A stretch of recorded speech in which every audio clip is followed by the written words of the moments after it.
খালিক তার নাম, নিরাময় পলিক্লিনিকের মালিক। তার কাছে নিয়ে যাওয়া হলো। ডাক্তার সাহেব তারে বিছানার ভিতরে ঢুকায় চেক করেন। চেক কইরা ডাক্তার দৌড় দিয়া কয়, কারা কারা তোমরা এসেছো গো? তাড়াতাড়ি করে আমার হাসপাতাল থেকে তারে নিয়ে বের হও, কারণ আমার মেশিনে তার পেটের ভিতরে এমন এক সাপ ধরা পড়েছে, এমন বিষাক্ত সাপ আমি জীবনে কোথাও দেখি নাই। আমার নবী বলেছেন জাহান্নামে তার পেটের ভিতরে সাপ। আল্লাহ বাস্তবে দুনিয়াতে দেখায় দিলেন, মৃত্যুর আগেই তার পেটের ভিতরে এক সাপ, বিষাক্ত সাপ। ডাক্তার সাহেব কই, তাড়াতাড়ি আমার কাছ থেকে বের হও, এমন সাপ বের করা আমার পক্ষে সম্ভব নয়। ভারতের মাদ্রাজ নিয়ে যাওয়া হলো। মাদ্রাজের ডাক্তাররাও বলতেছে আমাদের মিশনেও সাপ ধরা পড়ছে, এই সাপ বের করা আমাদের পক্ষে সম্ভব নয়, তাড়াতাড়ি করে তোমরা বাংলাদেশে ফেরত যাও। এই মানুষটা পেটের মধ্যে এই সাপ লইয়াই মরলো, এই অবস্থায় তারে কবরে রাখা হলো। ওতে ভাইরে, কার জন্য তুমি কি করতেছো রে আল্লাহর গোলাম? কার জন্য তুমি কি করতেছো? হারাম টাকা করে ঢুকাইয়া নিজের পেটের মধ্যে সাপ লইয়া কবরে যাইতেছো। ইয়াউমা ইয়াফিরুল মারউ মিন আখিহি ওয়া উম্মিহি ওয়া আবিহি ওয়া সাহিবাতিহি ওয়া বানিহি লিকুল্লি ইমরিইম মিনহুম ইয়াউমা ইযিন শা'নুন ইউগনি। আল্লাহ পাক রব্বুল আলামিন কয়, তোর মা সেদিন তোরে চিনবে না, তোর বাবা সেদিন তোরে চিনবে না, আদরের স্ত্রীটা সেদিন স্বামীকে চিনবে না, কলিজার টুকরা সন্তানও সেদিন বাবার পরিচয় দিবে না। তাহলে কার জন্য তুমি কি করতেছ? হারাম টাকা করে ঢুকাইয়া ছোট ভাই ডাক দিয়া কয়, ভাইয়া দুহাই দুহাই, ভাইয়া তুমি সুদের ব্যবসা ছেড়ে দাও, আমার মাদ্রাসায় পড়াইতেছো, আবার তুমি সুদের ব্যবসাও করো। কেউ তোমার পক্ষে আসবে না, কেউ তোমার বিপদে পাশে দাঁড়াবে না। বড় ভাই কয়, তুই পণ্ডিতি করিস না, মাদ্রাসা খালি গেছো, আরো কিছু পড়ো।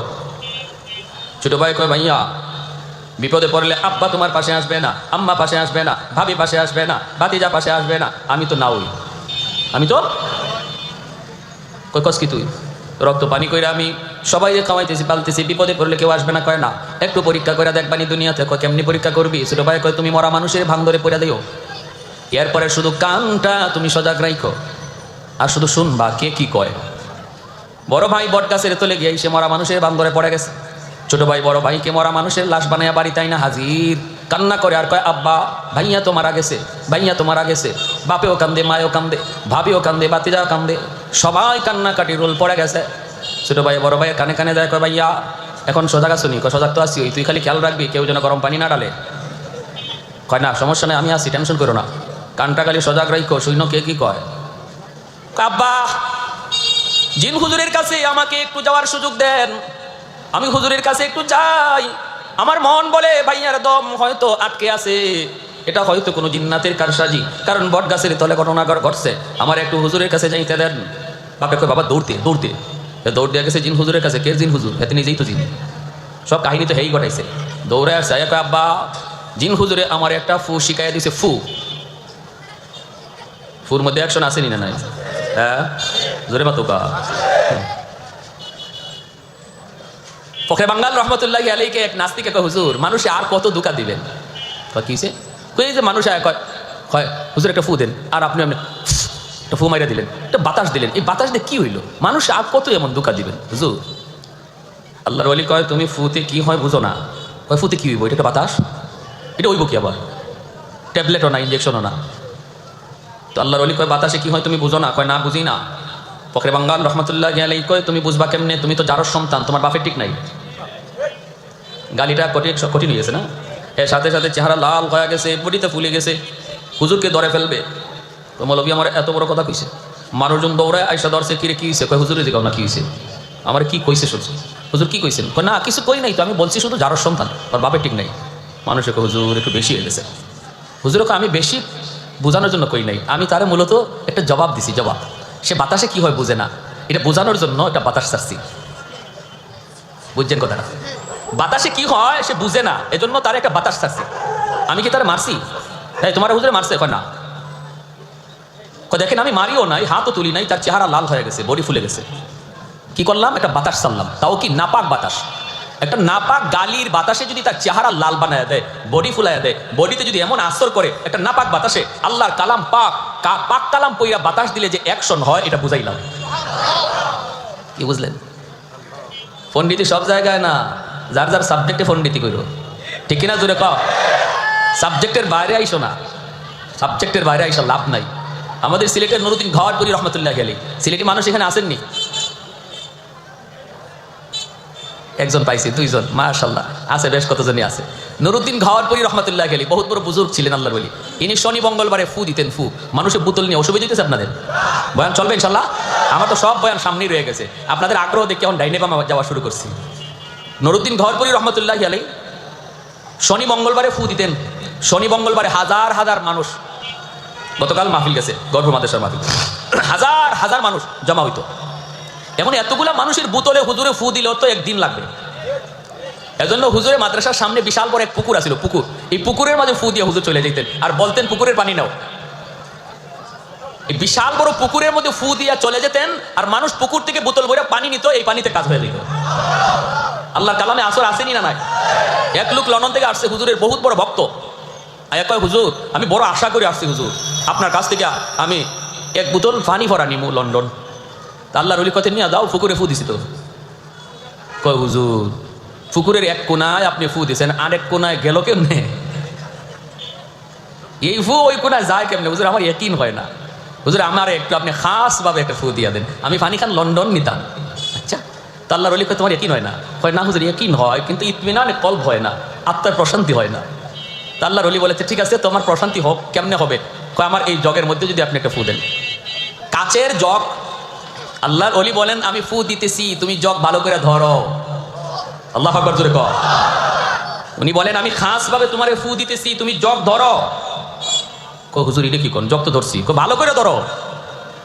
কাচের জগ এভাবে ধরছে, আমাদের উস্তাদগণ পাশে ছিলেন যারা দেখছেন।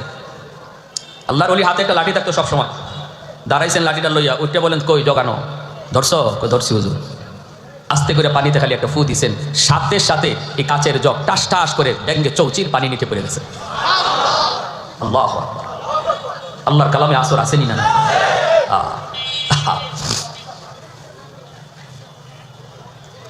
কোন কথা আসলাম? ছোট ভাই, দেখছেন কই থেকে কই গেছি। কয় হুজুর আসছে, আইসা কয় আব্বা জিন হুজুর একটা ফু শিখাই দিছে, এই ফুটা ভাইয়ারে দিলেই ভাইয়া জিতা হয়ে যাইব। বাপে কয় তাড়াতাড়ি ফুদে। আব্বা হুজুরে একটা শর্ত লাগাই দিছে। শর্ত? কয় কি শর্ত? হুজুরে বলছে এই ফুটা তোমার ভাইয়ের শরীরে দিলে ভাই জিতা হবে 100%, তবে এর আগে একজন জিতা মানুষের শরীরে ফুটা দেওয়া লাগবে। এই জিতা মানুষটা ফু খাইয়া হে জিতাও থাকতে পারে, মরতেও পারে, তবে মরার সম্ভাবনা বেশি না, কম, জিতার সম্ভাবনাটাই বেশি। এখন ছোট ভাই বাপরে কয় আব্বা এত কষ্ট করে আমার ভাইয়ের সংসার পালার জন্য যখন যা লাগে তাই ব্যবস্থা করে, এই ভাইটাকে বাঁচানোর জন্য আব্বা তোমার গায়ে ফুটা দিমুনি। আর বড় ভাইরে কয়ে গেছে খালি কান খাড়া রাখো, কে কি কয় শুনবা। বাপে এই ফুটা খাইলে মরে যাবো এটা কি 100% না? সম্ভাবনা আছে, তবে এটা মরার সম্ভাবনা খুব কম, জীবিতই থাকবে। এরপরও বাপে কয় রাখ, আমার গায়ে ফু দিস না, ওর বউরে ডাক। শুরু হয়েছে এখন ফালানি, ওর বউরে ডাক। আস্তে করে কানের কাছে ভাই শুনছি আব্বা কি তার বিষয় শুনছি। ভাবি, ও ভাবি কান্দনা, কান্দনা গো ভাবি, ভাইয়া জিতা হইব। একটা ফুল হয়ে আইসি জিন হুজুরের কাছ থেকে, ফুটা দিলেই ভাইয়া জিতা হয়ে যাইব। কিন্তু ভাবি গো ফুটা তো একদম জিতা মানুষের শরীরে আগে দেওয়া লাগবে। আব্বারে বলছিলাম, আব্বা রাজি হয় না। ভাবি তুমি রাজি আসনি? এত কষ্ট করে ভাই, এত মায়া করে, এত মহব্বত করে তোমাকে ঈদে ঈদে তোমার শাড়ি কিনে দেয়, যখন যা চাইছো অলঙ্কারের গাট্টি আর গাট্টি যত যা কিছু চাইছো সব তোমাকে দেয়, এত মহব্বত করে ভাই। ভাবি গো তোমাকে এই ভাইটারে বাঁচানোর জন্য তোমার গায়ে ফোঁটা দিমুনি। এমনি ভাবি কয় যেখানে আসো এখানে খারাও, সামনে আইও না, যে মরছে হে ওই মরুক। কি জবটা দিছে? এমনি দাঁড়িয়ে কয় ভাই ভাবির কথা শুনছো নি? শুনছি, তুই খালি খেয়াল রাখিস কোনোটা যেন গরম পানি না ঢালে। কয় না আমার এই ব্যবস্থা আছে, তুমি এই ডরাইও। বাতিদা কান্দো না, ম্যাট্রিক পরীক্ষা দেওয়ার আগেই মোবাইল চাইছো, এত মোটা মোবাইল। আমার ভাই তোমার মোবাইল কিনে দিছে, পাস করলে পরে তুমি দাবি করছো বাইক পালসার দিবে, এটাও দিবে। কিন্তু বাতিজারে তোমার এই আব্বারে বাঁচানোর জন্য ফোঁটা তোমার গায়ে দিমুনি। তোমার দাদা রাজি না, তোমার দাদি রাজি না, তোমার মা রাজি না, তুমি নি রাজি আছো, বাতিজা একটু ফোঁটা তোমার গায়ে দিমুনি, একটু কও। এমনি বাতিজায় কয় চাচা আজকে থেকে তুমি আমার আব্বা, তাও ফু দিও না।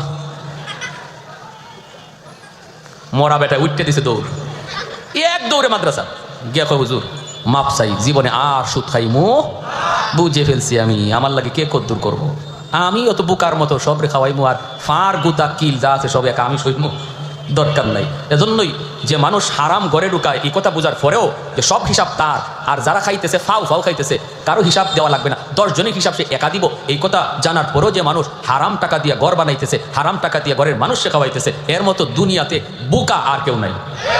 আওয়াজ দিয়ে বলেন ঠিক কিনা? এজন্য আমার ভাইরা মনোযোগ দিয়ে শুনো, আল্লাহর গোলাপ বাইরে জন্য খেয়াল রাখবা, কোনোদিন হারাম টাকা দিয়ে নিজে ইচ্ছে করে বোঝা মাথায় নিব, মাথায় নিব।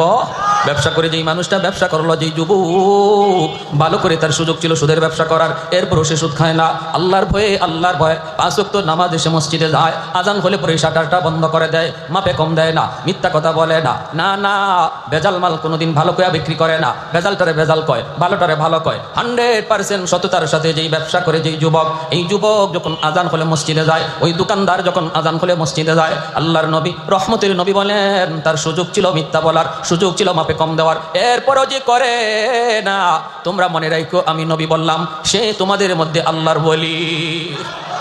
লা ওয়ারাকাল কাফি, লা ওয়ারাকাল কাফি। এজন্য বলতেছি যুবকদের জন্য আল্লাহর ওলি হওয়া বড় সহজ, যুবকদের জন্য আল্লাহর ওলি হওয়া সহজ।